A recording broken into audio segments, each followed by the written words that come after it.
Thank you, Mr. Speaker. I rise today to ask my colleagues to support Amendment 2261, an amendment that would implement an Extreme Risk Protection Order, or ERPO, process in Ohio. Should our chamber choose to pass HB 227 today, a bill which would increase the number of concealed guns being carried in Ohio without training or licensing, I ask you to consider mitigating the risk to public safety that this presents simply by including this amendment.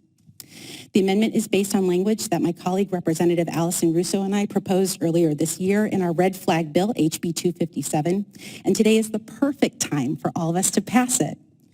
Why implement a red flag law or an extreme risk protection order process?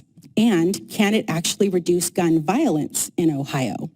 We know it can because it's already been done in other states. In fact, 19 states and Washington, D.C. have implemented the use of extreme risk protection orders or red flag laws.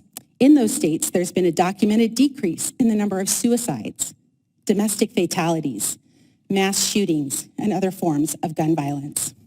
Similar to what our colleagues learned about the escalation of domestic violence in their research for Aisha's Law, research around mass shootings and other gun violence has shown that there are identifiable pre-attack behaviors that can predict an escalation from threats to fatalities. In fact, an FBI study revealed that violent shooters often clearly exhibit between up to 4 or 5 red flag behaviors, including public explicit threats of violence toward others or clear threats to themselves. We saw that in the Parkland shooting in Florida. We also know that the presence of a gun in a home with domestic violence exponentially increases the odds that that violence becomes a fatality. Given that we live in a society with insufficient mental health care supports, which could become another way to address the risks of violence in our communities and homes, why wouldn't we want to put a legal process in place that can prevent volatile, violent, or contentious situations from becoming fatalities? In cases where signs of threatening or self-harming behavior are clear, ERPOs would enable immediate family members and law enforcement to act, to temporarily remove a firearm. Today, they cannot act, even on very clear or specific threats. Sadly, they can only wait for the next escalation of domestic violence or a mass shooting to actually occur. An extreme risk protection order can initiate due process in a court of law to reduce the chance of violence and threats from escalating to gun violence and fatalities.